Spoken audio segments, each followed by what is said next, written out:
এই মোদি সরকার মুসলমানদেরকে কার্ড দেয় না, আইডি কার্ড দেয় না। আশা নেই, আমি নিজে চোখে দেখে আসছি, আমার গা শিহরে উঠছে বাবাজি। আসতে আসতে আমি আসার সময় খুব কষ্ট করে আসছে, বললাম যাহা কত কষ্ট আমার ভাইদের। শুধু অপরাধ মুসলমান, তার আর কোন অপরাধ নেই, শুধু মুসলিম, এই জন্য তাদের অপরাধ, আর কোন অপরাধ নেই। শুধু তার অপরাধ, শুধু তারা মুসলমান। আমি নিজের চোখে তাদের করুণ অবস্থা দেখে আসছি। আমি বিমানবন্দর আসা পর্যন্ত কাঁদছি বেশি বেশি।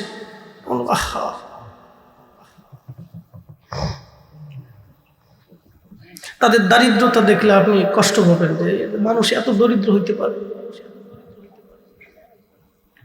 তাদের চেহারা দেখলে বুঝতে পারবেন যে মানুষ এত দরিদ্র হইতে পারে। আমি নিজের চোখে দেখে আসছি, শুধু অপরাধ তারা মুসলমান।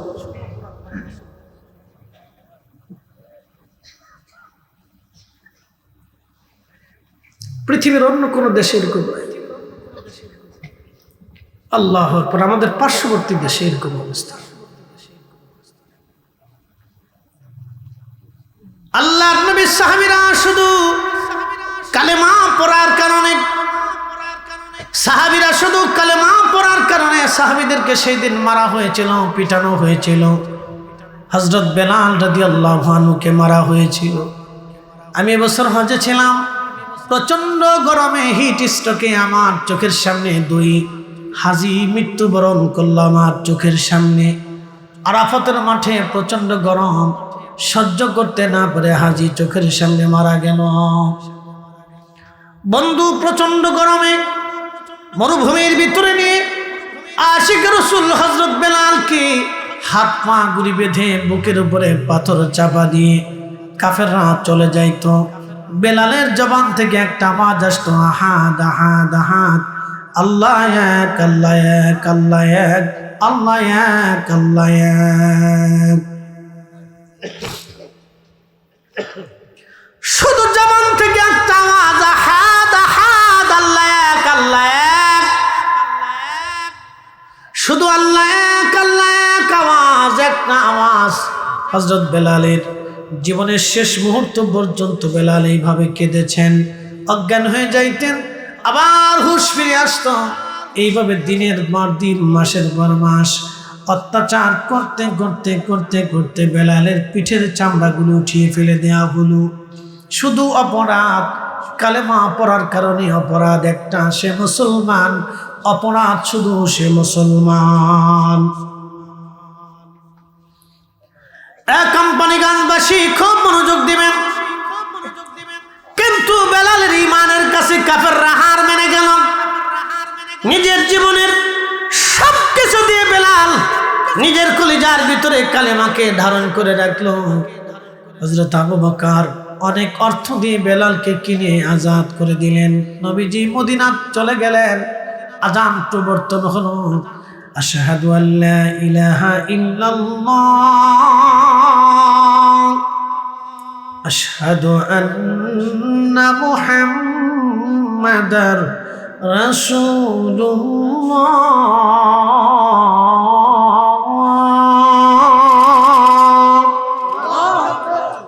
আযানের প্রবর্তন হয়ে গেল, আযান এসে গেল। প্রিয় নবী বললেন, বেলাল তুমি আযান দাও।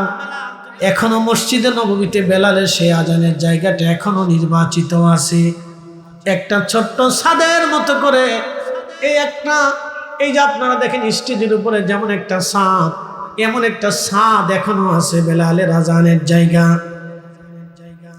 ওই জায়গার উপরে মদিনার মুয়াজ্জিনরা এখনো আযান দেয়। ওই জায়গাটা ছিল মহিলা বনু নাজ্জার গোত্রের এক মহিলার সাহাবীর ঘর। ওই ঘরটা একটু উঁচু ছিল, ছাদ ছিল বড় শক্ত পাকাপোক্ত। এই ছাদের উপরে যাইয়া বেলাল আযান দিতেন। হযরত বেলাল রাদিয়াল্লাহু আনহু এখানে যে আযান শুরু করলেন, আযান দিতেন ৫ ওয়াক্ত। এইভাবে দিতে দিতে দিতে দিতে দিতে দিতে বহু বছর পার হলো। ইসলামের ভিতরে মানুষ মানুষকে ভালোবাসে 4 কারণে। 1 নম্বর জামালিয়াত, 2 নম্বর কামালিয়াত, 3 নম্বর কারাবাত, 4 নম্বর ইহসান। জামালিয়াত, কামালিয়াত, কারাবাত, ইহসান, জামালিয়াত, কামালিয়াত, কারাবাত, ইহসান। 4 কারণে মানুষ মানুষকে মহব্বত করে। আল্লাহর নবীর মধ্যে 4টা গুণ ছিল, জামালিয়াত, কামালিয়াত, কারাবাত, ইহসান। এই 4টা গুণই ছিল আল্লাহর হাবিবের মধ্যে। হযরত বেলাল 4 কারণ দিয়ে নবীকে ভালোবাসতেন। ভালোবাসাটা এতই জটিল ছিল, এত কঠিন ছিল। আল্লাহু আকবার। ভালোবাসাটা এতই সুন্দর ছিল বেলালের। ভালোবাসতে বাসতে বাসতে বাসতে বহু বছর পার হয়ে গেল। আমি লম্বা কথা নিব না হাজিরিন, মুক্তাসার করে দিচ্ছি। আমার ভাই অনুরোধ করার কারণে আমি এই ওয়াজটা আপনাদের সামনে নিয়ে আসছি। অনুরোধ না করলে এই আলোচনা করতাম না, কারণ অনলাইন অফলাইন এই আলোচনা হাজার হাজার হাজার হাজার মানুষ শুনেছে। লক্ষ লক্ষ কোটি কোটি মানুষ এই আলোচনা শুনেছে। ইউটিউবের ভিতরে আমার এমন আলোচনা আছে 1 কোটি মানুষ একটা আলোচনা ইউটিউবেতে দেখেছে। তার মানে ভারত বাংলাদেশ সারা পৃথিবী দিয়া কোটি কোটি শ্রোতা আমার, যারা ঘরের মধ্যে বসে বসে নিবৃত আমার আলোচনা শুনে। সাহাবী সাহাবী সাহাবীদের জীবন কত চমৎকার। হযরত বেলাল আশিক রাসূল, প্রিয় নবীর ইন্তেকালের সময় ঘনিয়ে গেল। সাহাবীরা দিল উজাড় করে জীবন বিলিয়ে দিয়ে কলিজা কেটে দিয়ে সাহাবীরা নবীকে ভালোবাসতেন। আল্লাহর দ্বীনের জন্যে তারা শুধু তহবন্দ লুঙ্গি পরে তলোয়ার হাতে নিয়ে, একটা চাদর গায়ে দিয়ে, যুদ্ধার অস্ত্রগুলি কাঁধে করে নিয়ে তারা শত শত হাজার হাজার মাইল পথ চলেছে। আরে সাহাবী সাহাবী সাহাবী সাহাবী, নবীজি বললেন আল্লাহ আল্লাহ ফিয়া সাহাবী, আল্লাহ আল্লাহ ফিয়া সাহাবী। আমার সাহাবীদের ব্যাপারে আল্লাহকে ভয় করো। লা তাত্তাখিযহুম গারাদাম মিন বাদি, আমার ইন্তেকালের পরে আমার সাহাবীদের ত্রুটি বিচ্যুতি তোমরা অন্বেষণ করে আমার সাহাবীদের মন্দ বলবে না, গালি দেবে না। একবার জোরে বলা যাবে কি আল্লাহু আকবার। প্রিয় নবী দুনিয়ার থেকে বিদায় নিলেন। সারা মদিনাতে কান্নার রোল পড়ে গেল। মদিনার ছোট্ট ছোট্ট বাচ্চারা 3 দিন পর্যন্ত খাবার গ্রহণ করে নাই। মদিনার কারো চুলায় 3 দিন পর্যন্ত আগুন জ্বলে নাই। দুধের বাচ্চাগুলি দুধ খাওয়া বন্ধ করে দিল। রসুল নাই, নবী নাই। আল্লাহর হাবিবের একটা উট ছিল, উটের নাম কাসওয়া। এই কাসওয়া উটটা 3 দিন পর্যন্ত খাওয়া দাওয়া পানি পান করা বন্ধ করে দিল। শুধু 3 দিন পর্যন্ত কাসওয়া কাঁদত, 3 দিন পর্যন্ত কেঁদেছিল। 3 দিন পরে সে একটা কুয়ার মধ্যে ঝাঁপিয়ে পড়ে আত্মাহুতি দিল। বিরহ বেদনা একটা উট প্রাণী পর্যন্ত সহ্য করতে পারে নাই। আমি জানি প্রেমে পাগল সে তো মদিনা, প্রেমানলে পুড়ে মরি, প্রেমানলে পুড়ে মরি ওহে রব্বানা। আমি জানি প্রেমে পাগল সে তো মদিনা। প্রিয় উপস্থিতি, প্রিয় নবীর ইন্তেকালের পরে সাহাবীরা বিমর্ষ হয়ে গেলেন, চিন্তিত হয়ে গেলেন। শুধু আবু বকর সিদ্দিক রাদিয়াল্লাহু আনহু তিনি শক্ত ছিলেন। সব সাহাবী দুর্বল হয়ে গেলেন। হযরত বেলাল নির্বাক হয়ে গেলেন, আযান বন্ধ করে দিলেন। তারিখের মধ্যে আসছে নবীর ইন্তেকালের পরে কোনোদিন বেলাল আর আযান দেন নাই। নবীজির ইন্তেকালের কিছুদিন পরে হযরত বেলাল, ইমাম জাইলাই নাসবুর রায়ার মধ্যে লেখেন, হযরত বেলাল রাদিয়াল্লাহু তাআলা আনহু তিনি ছোট্ট গাঠুরি বেঁধে হযরত আবু বকরের কাছে সে বিদায় চাইলেন। আবু বকর অনুরোধ করলেন, বেলাল তুমি থাকো। বেলাল বলে, না আবু বকর আপনি অনুরোধ করবেন না, আমি চলে যাব, আমি আযান দিতে পারি না, আমি অক্ষম। আমার পক্ষে মসজিদে নববীতে আযান দেওয়া সম্ভব না। কারণ হযরতে বেলাল রাসূল করিমের স্মৃতিগুলি সহ্য করতে পারতেছিলেন না। দেখবেন সন্তান যখন মারা যায় পৃথিবীর সবাই ভুলে যায়, কিন্তু মা ভুলে না। সন্তানের কাপড় ধরে মা কাঁদে, বিছানায় বসে বসে মা কাঁদে, সন্তানের কবরের অদূরে বসে বসে মা কাঁদে, সন্তানের কবরটা দেখে দেখে মা কাঁদতে থাকে। পৃথিবীর সবাই ভুলে যায়, মা কোনোদিনও ভুলে না, কোনোদিনও মা ভুলতে পারে না। প্রিয় নবী তশরিফ বলতেছে, বেলাল তুমি আমার সাথে কেন জুলুম শুরু করছো? কতটুকুন ভালোবাসা থাকলে আল্লাহর নবী একজন সাহাবীকে ডাকে, বেলাল কেমন জুলুম তুমি শুরু করছো আমার সাথে? কতদিন হলো তুমি আমার জিয়ারতে আসো না? বেলাল আসো, আমার জিয়ারতে তুমি আসো বেলাল। ঘুম ভেঙে গেল, নবীর পাগল হযরত বেলাল রওনা হয়ে গেলেন। সুদূর সিরিয়ার দামেস্ক থেকে হেঁটে হেঁটে বাহনে চড়ে চড়ে বহু পথ অতিক্রম করে বেলাল ফিরে আসলেন। বহু পথ অতিক্রম করে ফিরে আসলেন। রওজা শরীফ তখন কাঠের জানি দিয়ে ঘিরে রাখা ছিল। রওজার পাশে বসে গেলেন।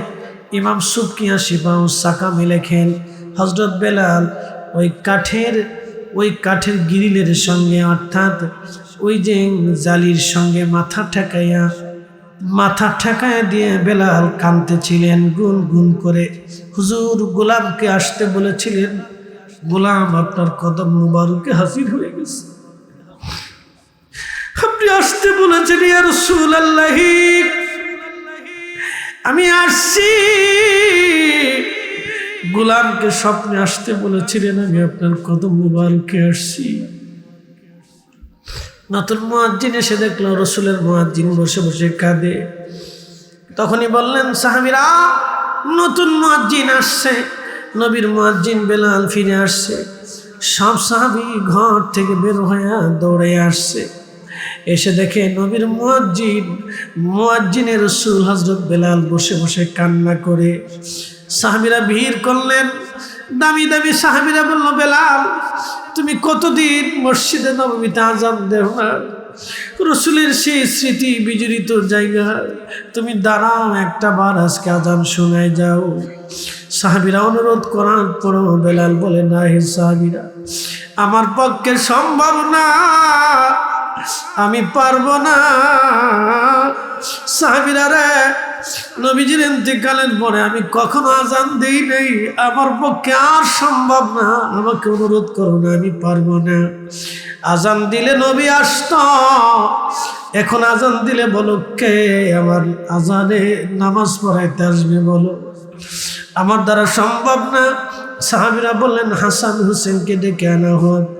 ইমাম হাসান হোসেন কানা হলো, তখনও তারা বালক, দেখতে রসুলের মতো দেখা যাইতো। নানা চেহারা পাইছিলেন দুইজন। হযরত ইমাম হাসান হুসেন রাদিয়াল্লাহু আনহুমা যখন আসছে রওজা শরীফ থেকে উঠে, আশিক রাসূল হযরত বেলাল ইমাম হাসানের বুকের মধ্যে মাথা ঠেকায় কান্দে, আবার ইমাম হুসাইনকে জড়িয়ে ধরে কান্দে। নবীর মুয়াজ্জিন কান্দে রে। সমস্ত নীরবতা ভেঙ্গে হযরত ইমাম হাসান ডাক দে বলল, নানার মুয়াজ্জিন, তুমি আমরা আযান শোনাও, যে আযান আমার নানারে শোনাইতে ওই আযান আমরা শোনাও। আশিক রাসূল সেই ছাদের উপরে দাঁড়িয়ে গেলেন। ছাদের উপরে দাঁড়িয়ে আযান শুরু করলেন, আল্লাহু আকবার, আল্লাহু আকবার। আযানের সুমধুর সুর সারা মদিনাতে রন্দে রন্দে ছড়িয়ে গেল। ঘর থেকে সাহাবীরা বের হয়ে দৌড় মারছে, ঘর থেকে সাহাবীরা বের হয়ে দৌড় মারছে। আশহাদু আল্লা ইলাহা ইল্লাল্লাহ,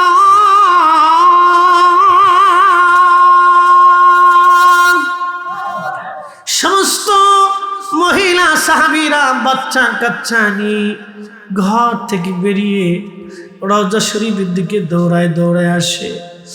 ইমাম সুবকিয়া শিফাউ সাকামের মধ্যে লেখেন, সবার মুখের মধ্যে একটাই কথা ছিল, রসুল বুঝি ফিরে আসছে, নবী বুঝি ফিরে আসছে রে, রসুল বুঝি ফিরে আসছে, রসুল বুঝি ফিরে আসছে, নবী বুঝি ফিরে আসছে। রসুল তোমায় ভালোবাসি, অন্তরে শুধু মুখে নয়, জান্নাতের আশায় নয় হে রসূল, জাহান্নাম কেউ ডরি না। তোমায় পাওয়ার আশায় মন ছুটে যাই মদিনায়, তোমায় পাওয়ার আশায় মন ছুটে যাই মদিনায়, এ আশিকে দিদার দাও না, আর দূরে থাকিও না, এ আশিকে দিদার দাও না, আর দূরে থাকিও না। হে রসূল তোমায় ভালোবাসি, অন্তরে শুধু মুখে নাই, জান্নাতের আশায় নয় হে রসূল, জাহান্নাম কেউ ডরি না।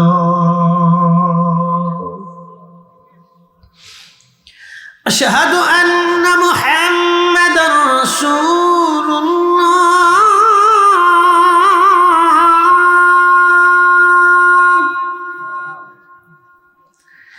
আজান যখন দিলেন, ইমাম তাকিউদ্দিন সুবকি আশ-শিফা ওয়াস-সাকামের মধ্যে তিনি লেখেন, মদিনার মাটি থরথর থরথর করে কেঁপে উঠেছে। চিৎকার মেরে জোরে বলেন আল্লাহু আকবার। মদিনার মাটি থরথর করে কেঁপে উঠল, মদিনার মাটি কেঁপে উঠল। হযরত বেলাল অজ্ঞান হয়ে গেলেন। আপনি বুঝতে পারতেছেন পৃথিবীতে এক আজানে পৃথিবীর মাটি কেঁপেছিল, আর কোনোদিন কখনো কারো আজানে মাটি কাঁপবে না, কখনো কোনোদিন কাঁপে নাই। তিনি আশিকে রাসূল হযরত বেলাল, পৃথিবীর মাটি কেঁপে উঠেছিল সেই দিন। বুঝতেই পারতেছেন তাহলে সাহাবীদের হৃদয়ের হালত কেমন হয়েছিল। সারা মদিনাতে সাহাবীরা যে যেখানে ছিল সেখান থেকে বসে পড়ে কান্না করতেছিলেন। আহা, ছোট ছোট বাচ্চারা পর্যন্ত সেই দিন কেঁদে হয়রান হয়েছিল। প্রিয় নবীর ইন্তেকালের পরে মদিনাতে এমন করে কান্নার রোল আর কেউ কখনো দেখে নাই। আহা, সেদিন মদিনার প্রত্যেকটা মাদানী মানুষের হৃদয় চুরমার হয়ে গিয়েছিল ইশকে রাসূল, বিরহের কারণে বিরহ বেদনা, বিরহ বেদনা, বিরহ বেদনা এত কঠিন, মা সারাই যন্ত্রণা কেউ বুঝে না। কি কথা কন না কেন, ঠিক কিনা? বিরহ বেদনা বড় কঠিন, বড় কঠিন, বিরহ বেদনা বড় কঠিন। আল্লাহ ইশকে রাসূল দিয়ে আমাদের কলিজাকে জিন্দা বানায় দিক। সকলে আওয়াজ তুলে জোরে বলেন আমিন। অ্যাটেনশন, আমরা যে দেহটাকে নিজের মনে করি এই দেহটা আমাদের নিয়ন্ত্রণে নাই। চোখের পাতাটা বারে বারে বারে বারে বারে বারে বারে বারে আপ ডাউন করে, আপনার বিধানে না আল্লাহর বিধানে? একসাথে বলেন, কার বিধানে? চোখের আলোটা দিচ্ছে কি আপনার বিধানে না আল্লাহর বিধানে? যদি আমাদের নিয়মে থাকতো তাহলে আমার আর চশমা পরা লাগতো না। কথা ঠিক আছে না? আমার নিয়ন্ত্রণে থাকলে আমার আর চশমা পরা লাগতো না। আমার নিয়ন্ত্রণে থাকলে আমার কণ্ঠ আপনি নিয়ে নিতেন, যে ফরিদে হুজুরের কণ্ঠ চমৎকার, তাহলে আমি ওটা নিয়ে নিই, নিজের কণ্ঠ নিজে বানাই নিতেন। আমাদের কোনো কিছুই আমাদের নিয়ন্ত্রণে, সব কিছু কার? আল্লাহ। একসাথে বলে আল্লাহ। তো মানুষ সুদ খায় কেন? বুঝি না। তো ঘুষ খায় কেন? বুঝি না। অন্যের জমি মেরে দেয় কেন? বুঝি না। 23 বছর পার হয়েছে, ভাই বোনের জমি বুঝাই দেয় না, বুঝে যাবে। 12 বছর পার হয়েছে, ভাই বোনের জমি বুঝাই দেয় না, দিবি না ভাই পরে নিস, দিবি না ভাই পরে নিস। পরে নিতে নিতে বোন ভাইয়ের দুয়ারে ঘুরতে ঘুরতে ঘুরতে ঘুরতে বোনের 12 বছর পার হয়েছে। 12 বছর ধরে যে বোনের জমির অর্থ সম্পদ, টাকা এবং রিজিক আপনি খাইছেন, যাহা খাইছেন সব শুয়োরের গোশত খাইছেন, কুত্তার গোশত খাইছেন। কি কথা কন না কেন? জোরে বলেন। যা খাইছেন শুয়োরের গোশত আর কুত্তার গোশত খাইছেন। আপনি হালাল খান নাই, যা খাইছেন সব হারাম খাইছেন। আপনি যত টুপি মাথায় দিয়ে মসজিদের সামনের কাতারে দাঁড়ান, আল্লাহর কসম করে বলি এক ওয়াক্ত নামাজ আপনার হয়।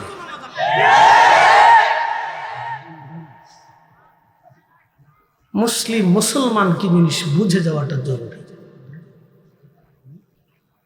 উপস্থিতি আমার, আপনাদেরকে একটা পরিসংখ্যান বোঝাই। একটা লোক 5 বছর ধরে নামাজ পড়ে না,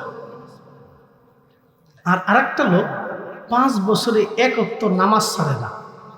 যে নামাজ পড়ে না সে হালাল খায়, খুব পরিশ্রম করে রুটি রুজি করে খায়। আর আরেকজন লোক 5 ওয়াক্ত নামাজ পড়ে, প্রত্যেক বছরে বছরে হেরেমে যায়, প্রত্যেক বছরে বছরে উমরা করে, প্রত্যেক বছর মাহে রমজান আসলে সে মক্কাতে যাইয়া এতেকাফ করে, কিন্তু সুদ খায়, ঘুষ খায়। বলেন কে শ্রেষ্ঠ? আমি পরিসংখ্যানে দিছি, আপনার বিবেকে কি বলে? দলিল পরে আসে শ্রেষ্ঠ কে। এখান থেকে বুঝতে হবে দিন কি জিনিস। দিন হচ্ছে হালাল রুটি, দিন হচ্ছে বৈধ পন্থায় রুটি রুজি করা। যে মুসলমান এই দিন করে না, সে মুসলমান সারা জীবন সেজদা দিল, সেজদায় কাজ হবে না। আসল দিন। এই জন্য আমি মনে করি হারাম খাইয়া সুদের কারবারি করে মসজিদের প্রথম কাতারে দাঁড়ানোর চাইতে রিক্সাওয়ালা দিন মজুর আল্লাহর দরবারে লক্ষ কোটি গুণে ভালো, কোটি কোটি গুণে ভালো, কোটি কোটি গুণে ভালো। এই জন্য কবি লিখেছিলেন, সব সাধকের বড় সাধক আমার দেশের চাষা, ও ভাই আমার দেশের চাষা।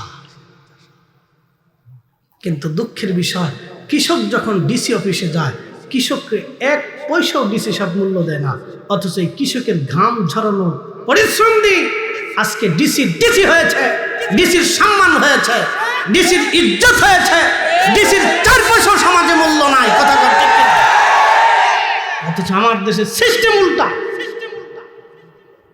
সরকারের বাধ্য করে দেওয়া উচিত প্রত্যেকটা কৃষক DC office, SP office, TN office, সচিবালয় যেখানে যাবে প্রয়োজন মতো ডিসি উঠে তাকে স্যালুট করে সম্মান করে তাকে বসতে জায়গা দিতে হবে। আমাদের দেশের কৃষকের টাকা হালাল, পরিশ্রম হালাল, জমিন হারাম হালাল, খাবার হালাল, পানি হালাল, যা খায় সে হালাল। সে 1 টাকাও ডাইনবাম করে না, দুর্নীতি করে না, চুরি করে না। সে আমার দেশের আসল সম্পদ। যে বিরাট বড় বিদ্যা শেখে, অনেক বড় অফিসার হয়ে আমার দেশের কোটি কোটি টাকা যারা বিদেশে পাচার করে, এদের মতো চোর, সিটার আর বাটপার বাংলার জমিন আর একটাও হতে পারে না। সিস্টেম হয়ে গেছে উল্টা। আমরা যখন এই হক কথাগুলি বলি তখন হুজুরা বালা না। আল্লাহ পৃথিবীতে আমাদেরকে পাঠিয়েছে, এইখানে বসানোর যোগ্যতা দিয়েছে হক কথাগুলি বলার জন্য। যদি এইখানে দাঁড়িয়ে বসে যদি আমি সত্য মানুষের সামনে উপস্থাপন করতে না পারি, তাহলে এখানে বসার কোনো অর্থই আসে না। এই উপস্থিতি, পৃথিবী থেকে একদিন আমরা সবাই কবরে চলে যাব। এখানে 100 বছর বয়সী কেউ আছে? নাই। বাবা যে মুরব্বী আব্বা, বাবা 100 বছর বয়সী কেউ আছে এখানে? নাই। এর অর্থ কি? 100 বছর আগে যারা ছিল সব টুকের বাজারে মাটির নিচে চলে গেছে। 100 বছর পরে টুকের বাজারে এখন যারা আছে সব মাটির নিচে চলে যাবে, নতুন মানব জাতি আসবে, কিন্তু এই কোরআন শরীফ 100 বছর পরেও থাকবে।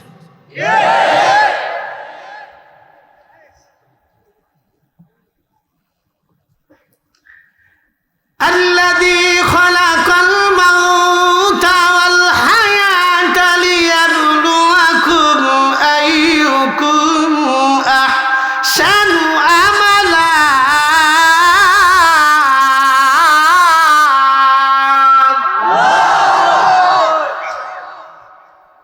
আমরা হুজুররা মিলাদ নিয়ে শুধু ঝগড়া করি, বলতেছি আমরা মিলাদ নিয়ে দুয়া নিয়ে বেহুদে ঝগড়া করি। আচ্ছা বলেন তো, এদেশে কি মিলাদ বন্ধ করার দরকার না সুদ বন্ধ করার দরকার? এদেশে কি মিলাদ দোয়া বন্ধ করার দরকার না ঘুষ বন্ধ করার দরকার? এদেশে কি দোয়া বন্ধ করার দরকার না দুর্নীতি বন্ধ করার দরকার? এদেশে কি মিলাদ বন্ধ করার দরকার না পতিতালয় বন্ধ করার দরকার? এদেশে কি মিলাদ বন্ধ করার দরকার না বেহাপনা বন্ধ করার দরকার? এদেশে কি মিলাদ বন্ধ করার দরকার না খুন খারাপি বন্ধ করার দরকার? আমরা যেটা বন্ধ করার সেটা পারিনি, যেটা দরকার না সেটা নিয়ে পারাপারি করতেছি। আপনি সব আলেমকে জিজ্ঞেস করেন, সবাই বলবো কথাই তো ঠিক। কি লেগে আমরা নিজেরা খুশাখুশি পারাপারি কিলি গুতাগুতি করতেছি? আমার আগে যে ভাই বলে গেছেন, সে যে কথা বলছেন আমারও তো ঘুরে ফিরে এই দিকেই কথা, একই কথা। কথা ঠিক আছে না ভাই? উনি যে আগে যেটা বলছেন, উনি আমার কমই ভাই, উনি যে কথাগুলি বলতেছেন বলে গেছেন, আমি তো সেই একই দিকে সবাই টানতেছি। কথা ঠিক আছে না ভাই? মৌলিক দিক দিয়ে আমরা সবাই এক, মৌলিক দিক থেকে আমরা সবাই কি এক। দ্বিমত সামান্য মুস্তাহাব নেই, এটা নিয়ে ঝগড়া করার সময় নাই। ঝগড়া আমরা করতে করতে বহু সরে ওই আপনার কি বলে বেগম পাড়ায় বাড়ি বানাইছে, সুইজার ব্যাংকে টাকা পাঠাই দিচ্ছে। কি কথা করলে? আমরা হুদে মিলাদ নিয়ে ঝগড়া করতেছি, আর ওই দিক দিয়ে বেচারারা কোটি কোটি টাকা সুইস ব্যাংকে পাঠাই দিচ্ছে। যা হুজুরা তোমরা এই গুতাগুতি করো, আমরা টাকা দিক দিয়ে পাঠাই দিচ্ছি।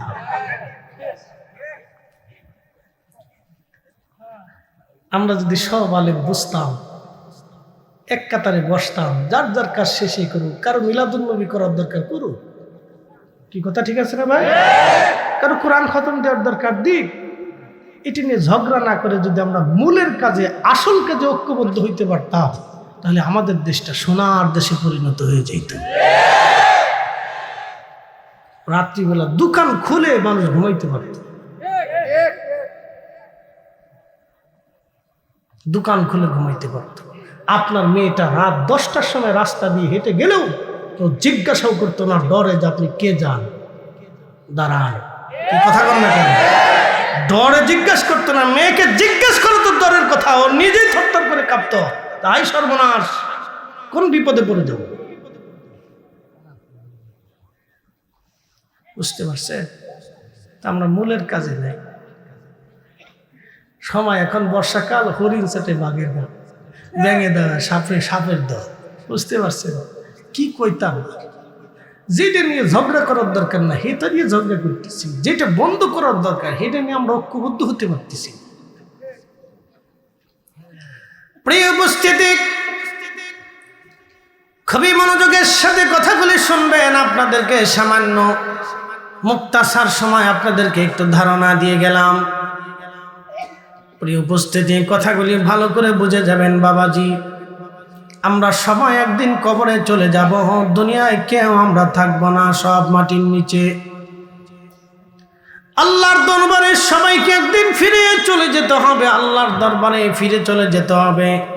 সেই দিন কিন্তু আল্লাহ জিজ্ঞেস করবে না, হে ফরিদি তুমি আল্লাহুম্মা সাল্লি আলা সাইয়্যিদিনা মাওলানা মুহাম্মদ ওয়া আলা আলি সাইয়্যিদিনা মাওলানা মুহাম্মদ এই দুরূদ কেন পড়ছিলা। আল্লাহ এটা জিজ্ঞাসা করবে না, আল্লাহ জিজ্ঞাসা করবে তুমি হালালে না হারামে, হালালে না হারামে, হালালে না হারামে কথা কর না কেন? তো যেটা আল্লাহ কিয়ামতে জিজ্ঞিত না, এটা নিয়ে আমরা দুনিয়ার ঝগড়া বাঁধাইছি, এটা নিয়ে আমরা ঝগড়া বাঁধাইছি ভাই। আমি মাঝে মধ্যে চিন্তা করি আর হাসি, কোন ফাগলে আমরা যে ধরলাম। আমরা গুতাগুতি করতে করতে চোরে চুরি করে শেষ করে ফেলাই, গ্যারাস্তে মারামারি করতেছে। আমরা কি গ্যারাস্ত না? কি কথা কর না কেন, আমরা কি গ্যারাস্ত না? আমরা হলাম গ্যারাস্ত। তা আমরা নিজেরা মুরগা নিয়ে ঝগড়া করতে করতে চোরে গরু নিয়ে ফলাইছে। কি কথা কর না কেন? আমরা কি নিয়ে ঝগড়া করি? মুরগা। আর চোরে কি লেগে গেছে? গরু। গরু লে ফলাইছে। চোরে গরু লে যা, তোরা ঝগড়া কর, আমরা গরু লেগে যাই। প্রিয় উপস্থিতি, মনোযোগ দিবেন।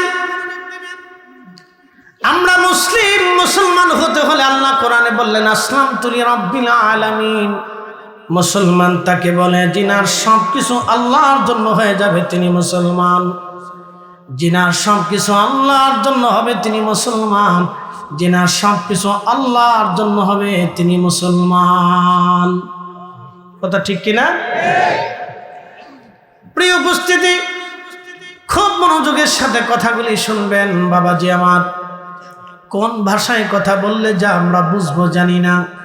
আল্লাহ কোরআনে বললেন ইন্নাল্লাযীনা কাফারু, যারা কাফির, যারা অবিশ্বাসী, মিন আহালিল কিতাব, এবং খ্রিস্টান এবং ইহুদি, ওয়াল মুশরিকিন, এবং যারা মুশরিক, প্রতিমার সামনে, পাথরের সামনে, গাছের সামনে যারা সেজদা দিয়ে মাথা নত করে পড়ে থাকে, আমার রব বললেন ফি নারি জাহান্নাম খালিদিনা ফিহা, চিরদিন চিরদিন চিরদিন তারা জাহান্নামে থাকবে। কোনোদিন তারা জাহান্নাম থেকে বের হতে পারবে না। চিরদিন চিরদিন তারা জাহান্নামে থাকবে। কিন্তু যারা ঈমান নিয়ে একবার হলেও কবরে যেতে পারবে, তারা একদিন না একদিন জাহান্নাম থেকে বের হয়ে আসবে। সুবহানাল্লাহ। এটা ঈমানের বরকত। এই জন্য আমাদের ঈমান হচ্ছে আমাদের মূল ফাউন্ডেশন। এই জন্য ঈমানকে মজবুত করতে হবে। বিশ্বাস, লা ইলাহা ইল্লাল্লাহ, একসাথে বলে লা ইলাহা ইল্লাল্লাহ, লা ইলাহা ইল্লাল্লাহ। আল্লাহ ব্যতীত কোনো রব আছে? একসাথে বলেন আছে। যদি কোনো মুসলমান মনে প্রাণে কলিজার ভিতরে বিশ্বাস করে যে হ্যাঁ রব আছে, তাহলে নামাজের কাতারে সে দাঁড়াবে। সে নামাজের কাতারে দাঁড়াবে। হাইয়া আলাস সালাহ,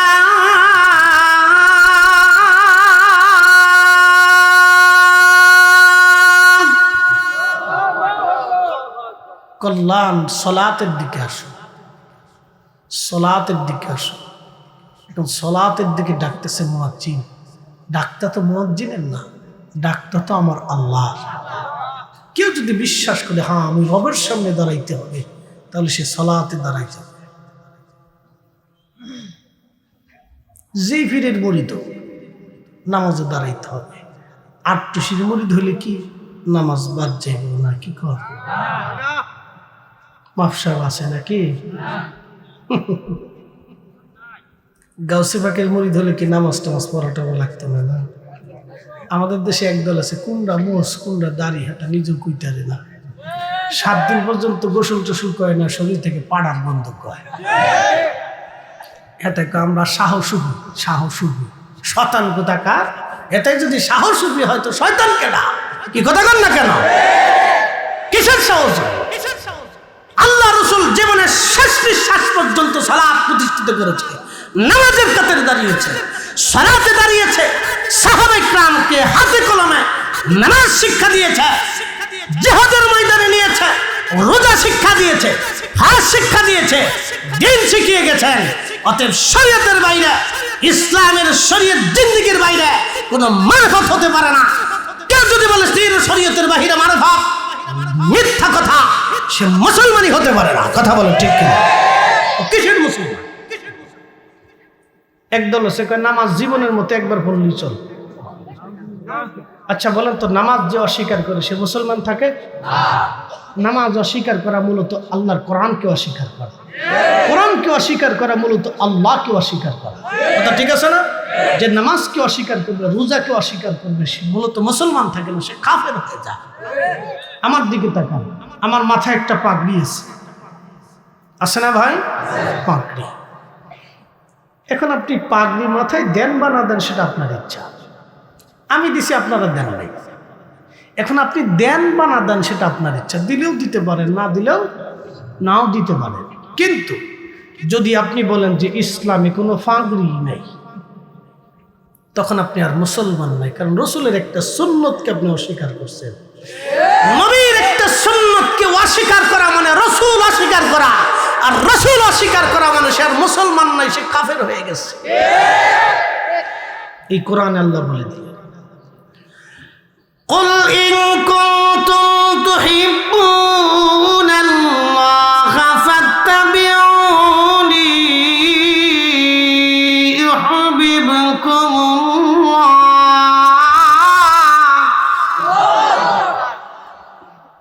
কোরআন শরীফ ভাল লাগে? চলতো নি? ওয়াজ তো ভালো লাগে, কালকে তো নামাজ পড়তা না, তো মুশকিল। নামাজে দাঁড়াইতে হতো না, নামাজ পড়তে। ভাইরে, কত মানুষ যুবককালই তো কবরে চলে যায়, চাই না? পৃথিবীতে থাকার কি কোনো গ্যারান্টি আছে?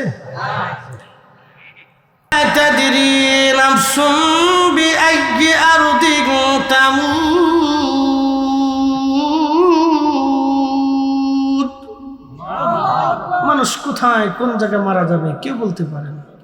প্রিয় উপস্থিতি, আমার বন্ধু, আমার ভাই, আমার যৌবনে যুবকে কত মানুষ কবরে চলে যায়। মুসা আলী হযরত সুলাইমান আলাইহিস সালামের রাজ দরবারে একদিন সুলাইমান আলাইহিস সালাম বসে আছেন।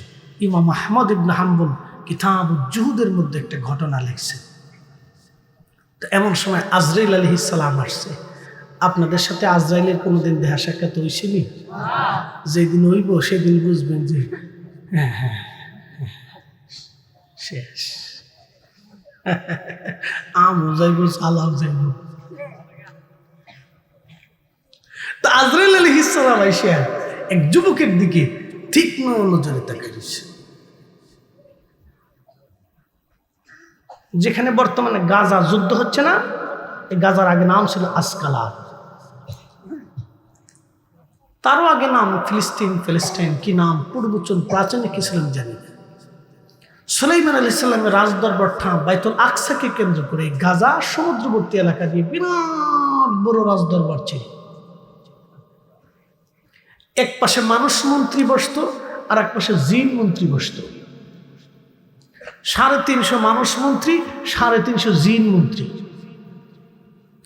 মানুষও শাসন করত, জিনদেরকেও শাসন করত। প্রিয় উপস্থিতি, হযরত সুলাইমান পৃথিবীর 2টা জাতিকে শাসন করতেন একসাথে, একটা মানুষ এবং জিন। পৃথিবীতে জিনদের হায়াত বড় বড় লম্বা লম্বা। আল্লাহ বলেন, ওয়া খালাকাল জান্না মিন মারিজিম মিন নার। আগুনের শিখা থেকে জিন জাতিকে আমি সৃষ্টি করেছি। এই জিনেরা উগ্র, জিনদের সাথে আল্লাহর প্রেম হলো না। জিনেরা উগ্র, যেহেতু তারা আগুনের তৈরি, জিনদের সাথে আল্লাহর কোনো প্রেম হলো না। কোটি কোটি বছর এই পৃথিবী জিনেরা শাসন করেছে। এখন তো হাজার হাজার প্রায় লক্ষ বছর ধরে মানুষ এই পৃথিবী শাসন করে, কিন্তু জিনেরা তার আগে কোটি কোটি বছর এই দুনিয়া আবাদ করেছিল। আজকে আপনারা যেখানে বসে আছেন, একসময় এখানে জিনদের আবাদ ছিল, জিনেরা বসবাস করত। এখানে কোনো মানুষের অস্তিত্ব পৃথিবীতে ছিল না। এই টুকের বাজার, কোম্পানিগঞ্জ, সিলেট, এই অঞ্চলে একসময় পৃথিবীতে কোনো মানুষের অস্তিত্ব ছিল না। এখানে জিনেরা বসবাস করত, জিনেরা থাকতো। আল্লাহু আকবার। জিনদেরকে আল্লাহ তাড়িয়ে দিলেন। জিনদেরকে তাড়াই দেওয়ার পরে আমার রব, আমার আল্লাহ পৃথিবীতে মানব জাতি পাঠাইলেন। কারণ জিনদের সাথে আল্লাহর প্রেম হলো না, আল্লাহর প্রেম হয়েছে মানুষের সাথে। এই জন্য জিনদের মধ্যে খাজা বাবা আজমিরি নাই, জিনদের মতো দাতাগঞ্জে বক্স নাই, জিনদের মতো কুতুবউদ্দিন কাকি নাই, জিনদের মধ্যে নিজামুদ্দিন আউলিয়া নাই, জিনদের মধ্যে বাইজিদ বুস্তামি নাই, জিনদের মধ্যে ইমাম আজম আবু হানিফা নাই, জিনদের মধ্যে ইমাম বুখারী নাই, জিনদের ভিতরে ইমাম আবু হযরত ইমাম মালিক ইবনে আনাস নাই, জিনদের ভিতরে ইমাম শাফি নাই, জিনদের ভিতরে ইমাম আহমদ ইবনে হাম্বল নাই, জিনদের মধ্যে শাহজালাল ইয়ামিনী মুজাদ্দিদি নাই, জিনদের মধ্যে শাহবরান নাই, জিনদের ভিতরে শাহ মুস্তাফা আল বাগদাদি হুসাইনি নাই, জিনদের ভিতরে কোনো ওলি পাবেন না, জিনদের ভিতরে বড় বড় আলেম পাবেন না, জিনদের ভিতরে মুহাদ্দিস পাবেন না, জিনদের ভিতরে মুফাসসির পাবেন না, জিনদের ভিতরে মুফতি পাবেন না, জিনদের ভিতরে বড় বড় আউলিয়া কিয়া মুজাদ্দিদ কুতুব জামান কিছু পাবেন না। কারণ জিনদের সাথে আল্লাহর প্রেম হয় নাই, প্রেম হয়েছে মানব জাতির সাথে। একসাথে বলেন মারহাবা। কাদের সাথে? আমাদের সাথে। এই জন্য মানবের ভিতরে ওলি পাবেন, মানুষ ছাড়া ওলি পাবেন না, জিনদের ভিতরে নেই। অথচ এক একজনের ৬,০০০, ৭,০০০, ৮,০০০, ১০,০০০ বছর হায়াত, ১০,০০০ বছর হায়াত আছে জিনদের। ১০,০০০ বছর ধরে পৃথিবীতে চলমান, কিন্তু আল্লাহর সাথে প্রেম হলো না। আল্লাহ বানাইলেন কত জাতি,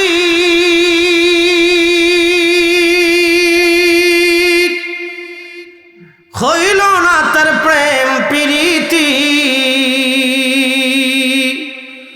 অবশেষে মানুষ বানায় প্রেমের কারণে,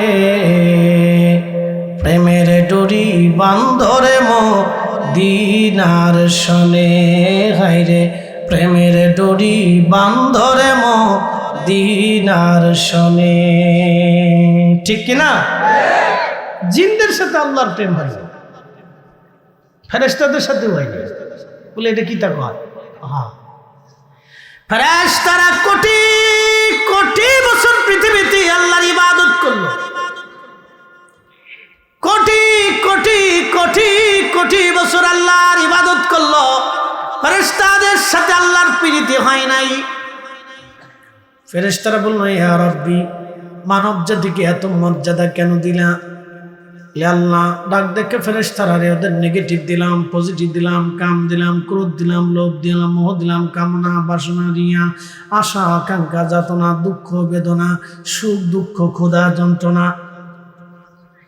রাগ বিরাগ, হাসি কান্না, সব আমি রব্বুল আলামিন দিলাম। যা তোমাদেরকে দেই নাই, তোমাদেরকে ক্ষুধা দেই নাই, নেগেটিভ দেই নাই, শুধু পজিটিভ দিলাম। যার কারণে ক্ষুধা কি জিনিস তোমরা জানো না, কাম কি জিনিস তোমরা বুঝো না, লোভ কি জিনিস তোমরা জানো না, আশা আকাঙ্ক্ষা তোমাদের নাই। তোমরা আমি আল্লাহর ইবাদত করো সব সময়ের জন্য, কিন্তু আমি আমার বান্দাদেরকে সব কিছু দেওয়ার পরেও একটা আজাজিল শয়তান তাদের পিছনে লেগে আছে। ইন্নাহু লাকুম আদুব্বুম মুবিন, সে প্রকাশ্য দুশমন, চারপাশ দেখালে চাবি মেরে বেড়ায়, চারপাশ দিয়ে শুধু চাবি মেরে বেড়ায়। আমার বান্দারা এই সব কিছুকে লাথি মেরে ফেলে দিয়ে, দুনিয়াকে লাথি মেরে ফেলে দিয়ে, শয়তানকে লাথি মেরে ফেলে দিয়ে আমার বান্দা তাহাজ্জুদে দাঁড়ায় যায়, নামাজে দাঁড়ায় যায়, জিকিরে বসে যায়, মাহফিলে বসে যায়, কোরআন তেলাওয়াতে বসে যায়, দুরুদে বসে যায়, দান সদকা করে, জিকিরে ফিকিরে বসে যায়, হালাল খাবার খায়। এ ফেরেশতারা, সেই জন্য আমি আমার বান্দাদেরকে শ্রেষ্ঠত্ব দিলাম। তারা অল্প আমলে আমি রব্বুল আলামিন তাদের বিরাট বড় বেনিফিট দিয়ে দিলাম। ফেরেশতারা কয়, আল্লাহ তা আমরাও দিয়ে দাও। আচ্ছা যাও, কে কে যাবা? কে হারুত আর মারুতে যাইব। সূরা বাকারার হারুত ও মারুত। ফেরেশতারা কয়, আমরা দুই ফেরেশতায় যাইব, হারুত আর মারুত।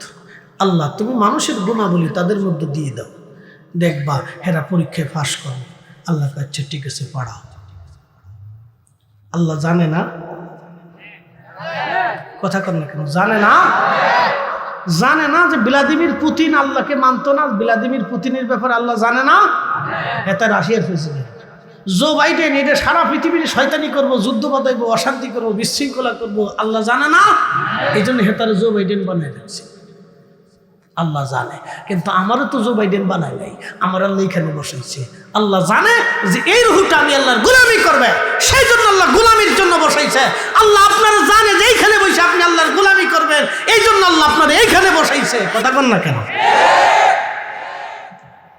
ভাগ্য, আল্লাহ দয়া করছে। কার দয়া? একসাথে কর না, কার দয়া? বলেন না আলহামদুলিল্লাহ।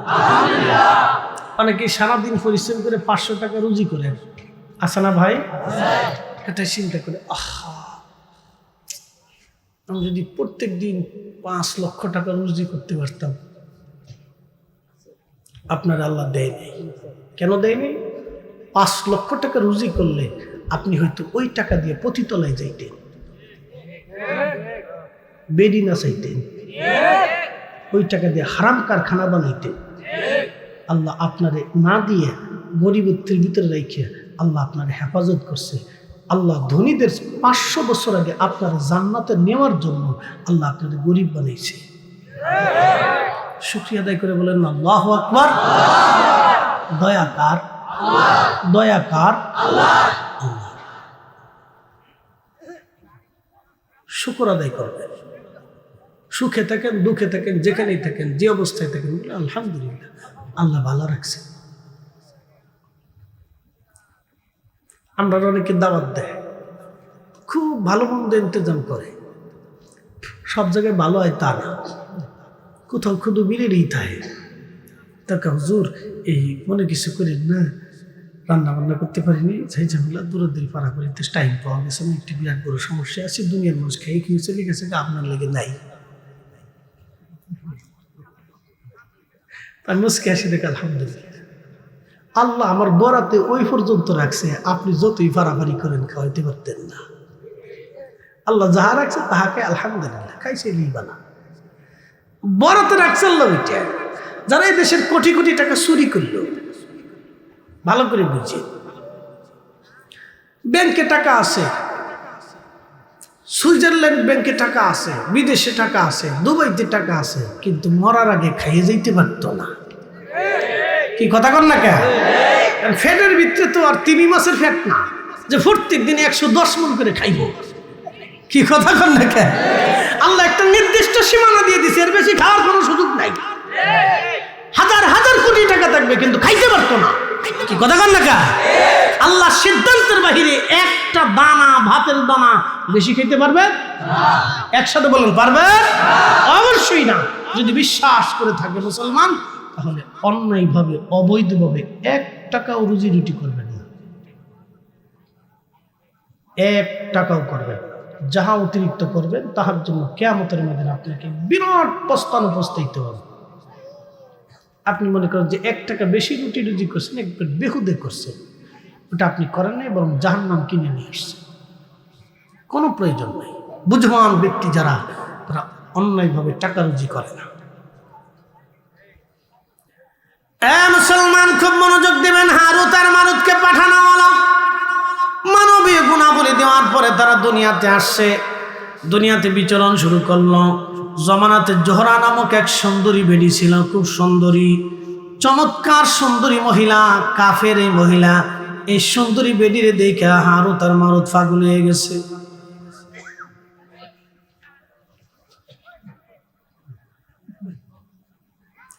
আমরা দেশে যে বেডি বেশি ল্যাংটা, হ্যাঁ বিশ্ব সুন্দরী, হ্যাঁ তাই বেশি বিশ্ব সুন্দরী। যে বেডি বেশি ল্যাংটা মনে করছি এটাই সুন্দর, কুয়াশা, গলা, আন্দা, গান্দা, মাছি বসছে, কত পুরুষের শয্যা সেই হয়েছে, টাকার বিনিময়ে দেহ ব্যবসা করে। কি কথা কর না কেন? আমাদের দেশের চিত্র জগৎ, এই জগৎ, সেই জগৎ, আজাইরা বাজারে বাজাইরা, আন্দা গান্দা পচা, ও তো পচে গেছে, ওর ভিতরে পচা, বাইরে পচা, সব পচা।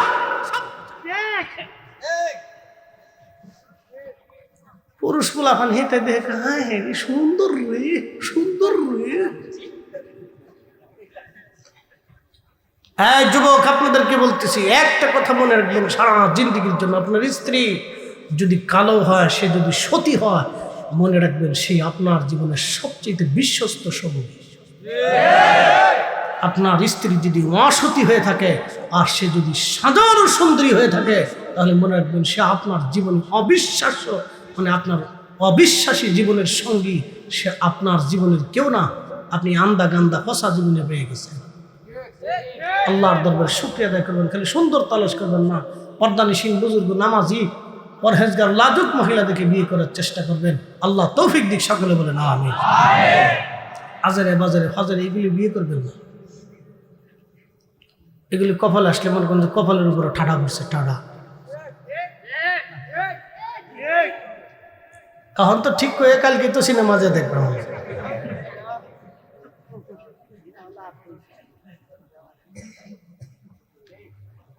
কিরে আসস কে মতলব ভালো না। পোলা পান না, খুব ভালা মাহফিলে বুঝছে, লোক ভালা, শরীরের লোক স্বভাব ভালা, মাহফিলে বুঝছে। ও আর শোনার দরকার আছে। শুনতে শুনতে শুনতে শুনতে আর দ্বীনুন নসিহা, রাসূল করিম সাল্লাল্লাহু আলাইহি সাল্লাম বলছেন দিন হচ্ছে নসিহতের উপর নির্ভর করে। যত ওয়াজ হবে, যত নসিহত হবে, তত দিন জিন্দা হবে, মানুষের দিল তত জিন্দা হবে। যত ওয়াজ শুনবে তত ফায়দা হবে, যত শুনবে তত ফায়দা হবে, যত শুনবে তত ফায়দা হবে। এজন্য আমি মনে করি বাড়ি বাড়ি ঘরে ঘরে ঘরে ঘরে কোরআন খতম হওয়ার দরকার, মিলাদ মাহফিল জিকির আজকের হওয়ার দরকার। কি কথা বলেন? বিরোধিতা করার দরকার নাই তো, এটা চলার দরকার। এটা বন্ধ করবেন কেন? কোরআন শরীফ আল্লাহর কালাম, সর্বনাশ। এটার আওয়াজ কত চমৎকার জানেন? ওয়া ইযা তুলিয়াত আলাইহিম আয়াতুহু যাদাতুহুম ঈমানা।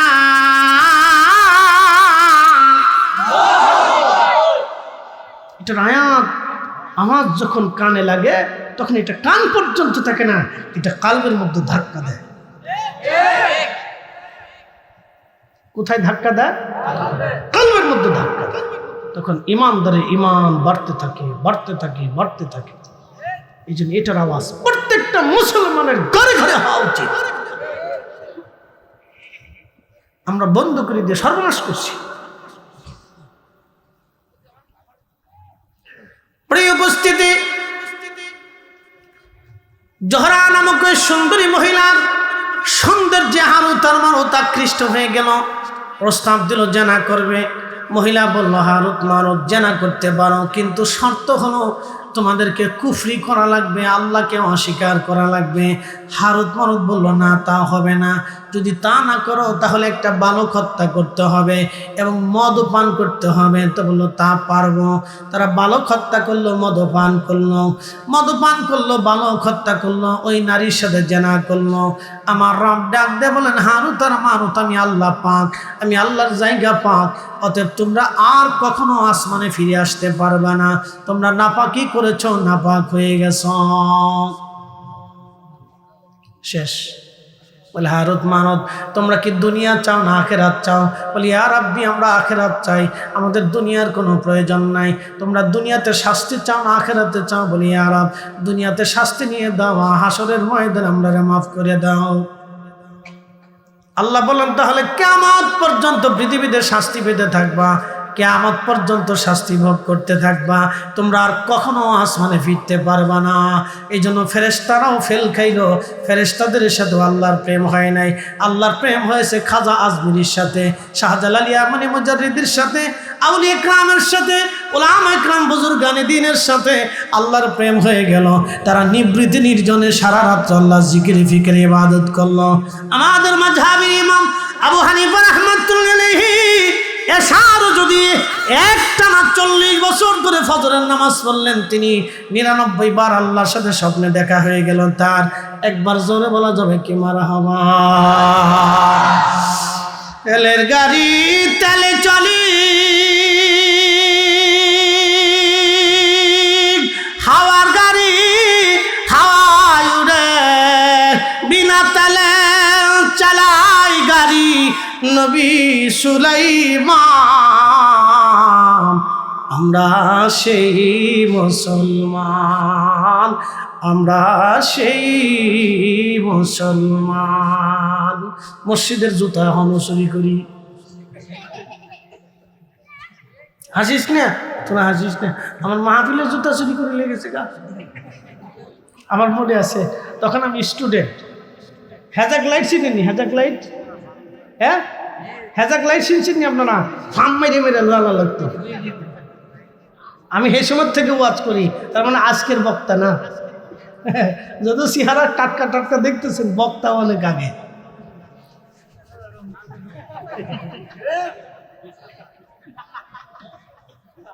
একটা হ্যাজার্ড লাইট এই আর খুঁটির উপরে, এই টুলের উপরে রেখে দিয়ে এরপরে ফার্ম মারত। ফার্ম মারলে খালি জ্বলতো।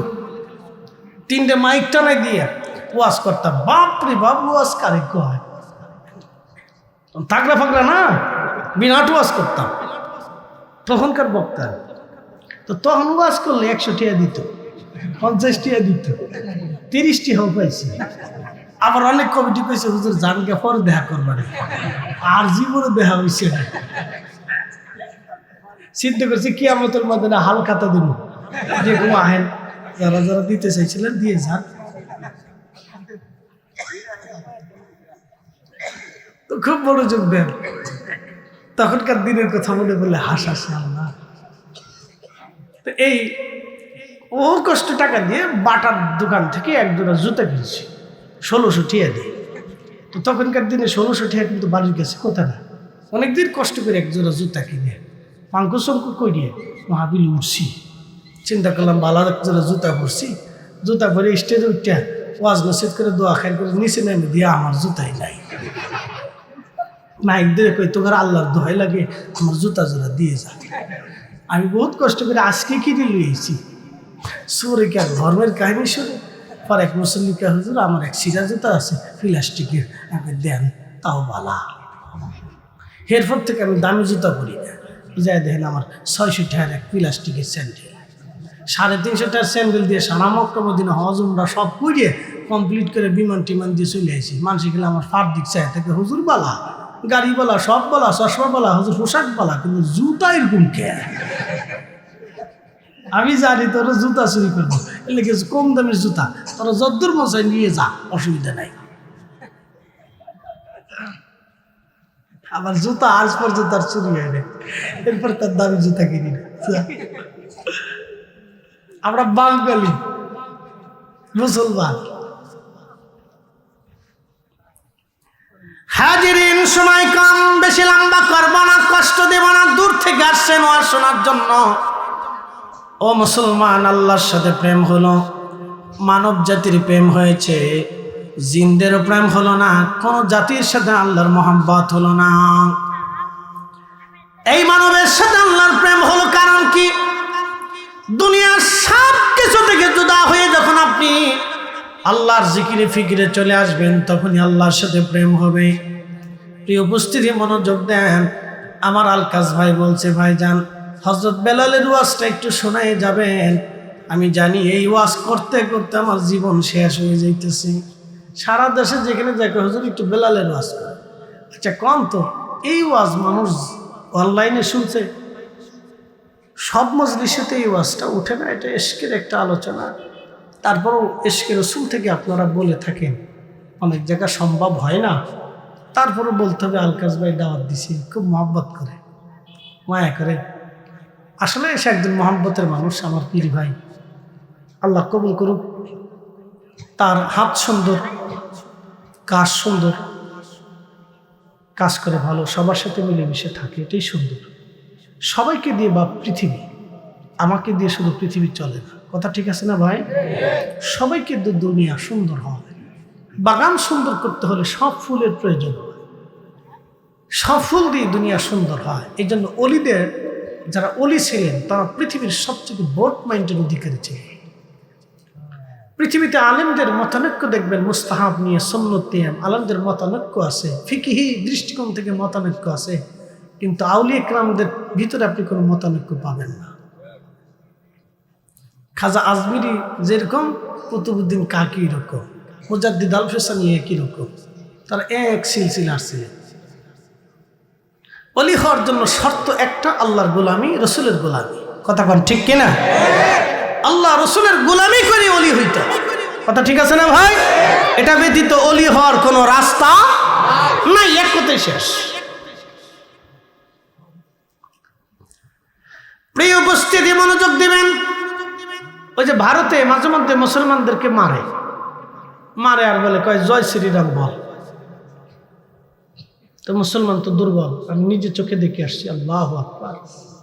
ভারত আমাদেরকে মাঝে মধ্যে বোঝায় যে আমরা বলে দেশের সাম্প্রদায়িকতা সৃষ্টি করি, চোরের ঘরের চোর, আন্তর্জাতিক চোর কোথাকার। তাদের দেশে মুসলমানদেরকে যেইভাবে হত্যা করা হয়, মারা হয়, পিটানো হয়, একটু অমানবিক। পৃথিবীর কোথাও এরকম নাই। কি কথা কন না কেন? পৃথিবীর কোনো দেশে নাই, কোনো দেশে নাই, পৃথিবীর কোনো দেশে নেই।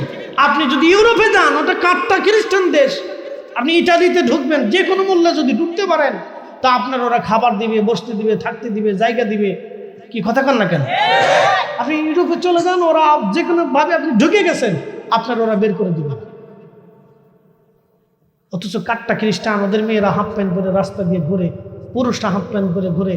কার বাপ, কার মা, কার ফলা কেউ কইতে পারে না। বিয়ে শাদী হয় না, বিয়ে শাদী হওয়ার আগেই বাচ্চা কাচ্চা হয়, বয়ফ্রেন্ড গার্লফ্রেন্ড নিয়ে ঘুরে। আপনি চিন্তা করেন, তারা মানুষ ঢুকার সাথে সাথে মানুষকে খাইতে দিবে, নাস্তা দিবে, জায়গা দিবে, বাসস্থান দিবে, চিকিৎসা দিবে। আর আমি নিজের চোখে দেখেছি, গত বছর আসাম গুয়াহাটি থেকে আবার নামাইয়া এরা নিতেছে এক মাহফিলে। বিশ্বাস করেন তো, নিতে নিতে নিতে নিতে ব্রহ্মপুত্র নদের সরের ভিতরে নামাইছে গাড়ি। তো ওদের ভারতের যে জিপ গাড়ির সামনে বসান ব্রহ্মপুত্র নদের সরে, আর সামনে যে দেখালি পানি। আমি বললাম যে কী ব্যাপার, আপনারা আমাকে চরে নিয়ে আসছেন কেন? আমার শরীরে পার মেরে উঠছে। তা আমি তো জানি যে আমাদের দেশে চর টর মানে ডাকাতি টোকাতি খুন খারাপি হয়। তা আমার আল্লাহর কসম, গাড়ির দরজা ধাক্কা দিয়ে আমি গাড়ির চলন্ত অবস্থায় লাফ দিয়ে নেমে গেছি। আমার যে আমাকে কোথায় নিয়ে যাচ্ছেন? এই চরের ভিতরে আমি একজন বিদেশি মানুষ। পরে ওরা গাড়ি থেকে নেমে এসে হাত পা জড়ে ধরে, হুজুর আল্লাহর হস্তে মাফ করবেন, আমরা গরিব মানুষ, আপনি দাওয়াত করছি, আমার চরের ভিতরে যেতে। আমি বললাম চর তো সামনে পানি। কয় পানি নাই, ওই অদ্ভুত গিরে পর্যন্ত পানি। পরে ভাই বিশ্বাস করেন, আমি তো নাসর বান্দা, আমি যাবই না। আমি কেছি না, আমার সম্ভব। এই চরের ভিতরে কোথায় মাহফিল হইব? আপনারা আমার নদীর ভিতরে লয়ে যেতেছেন, আপনারা আমার মেরে টেরে ফেলবেন কিনা, না কেউ তার থেকে লইয়েছেন। কি অবস্থা, হাই হাই রে। বিশ্বাস করেন, আমার শরীর টরীর যারাই অবস্থা খুব কাহিনী। আমি বললাম যে সর্বনাশ, কোথায় লইয়ে আসছেন আপনারা আমাকে? গত বছর জানুয়ারিতে। এরপরে আসার পর আমি যে অসুস্থ হয়ে পড়ছি, পরে আমার লইয়ে গেছে গা ভাই। বিশ্বাস করেন, চরের ভিতরে ব্রহ্মপুত্র নদীর চর। তো চরের ভিতরে নিয়ে যাওয়ার পরে ওরা আরও লোকজন মোটরসাইকেল টেকেল নিয়ে আসছে। পরে আমি বলছি তাহলে ঠিক আছে এবার। পরে চরের ভিতরে নিয়ে গেছে, রাত্রি মাহফিল করছি। দেওবন্দি আলেম ওলামা আসছে, দেওবন্দ থেকে ফারেক অনেক আলেম ওলামা আসছে। তারা বললো যে হুজুর, আমরা মিলাদ কি আপনি এগুলি নিয়ে আমরা ঝগড়া টগড়া করি না, আমরা নিজেরাই বাঁচি না। হ্যাঁ, বিশ্বাস করেন, সেই দিন থেকে আমি নিজেকে পরিবর্তন করছি। না, ঝগড়া করার সুযোগ নেই এখন, আর ঝগড়া করার কোনো সুযোগ নেই। বললো যে হুজুর, আপনার যা খুশি মিলাদ করেন, পড়েন না পড়েন সেটা আপনার ইচ্ছা, আমরা জীবনে ঝগড়া করি না হুজুর। আল্লাহর কসম করে বলি, সকালবেলা ফজরের নামাজ পড়ার পরে আমি বের হয়ে আসতেছি। তো গরিব মানুষ 20 টাকা, 5 টাকা, 10 টাকার নোট, ভারতীয় টাকা হাতে করে নিয়ে দাঁড়ায় দিচ্ছে রাস্তার বসে। এসে বলতেছে হুজুর দোয়া করেন। তাদের ঘর বাড়িগুলি দেখে আমার গা শিহরে উঠল। আমি বললাম যে আপনাদের করুণ অবস্থা কেন, এত দরিদ্রতা কেন? তো একটা লোক কেঁদে দিয়ে বললো যে হুজুর, আমাদেরকে আইডি কার্ড দেয় না, সরকারি কোনো সুযোগ সুবিধা দেয় না, কোনো চাকরি হয় না, আমরা ভালো কোনো ব্যবসা করতে পারি, আমরা এই চরের ভিতরে কৃষি কাজ করে আমাদের জীবন চলে। আমার গা শিহরে উঠলো। আল্লাহর কসম করে বলি, আমার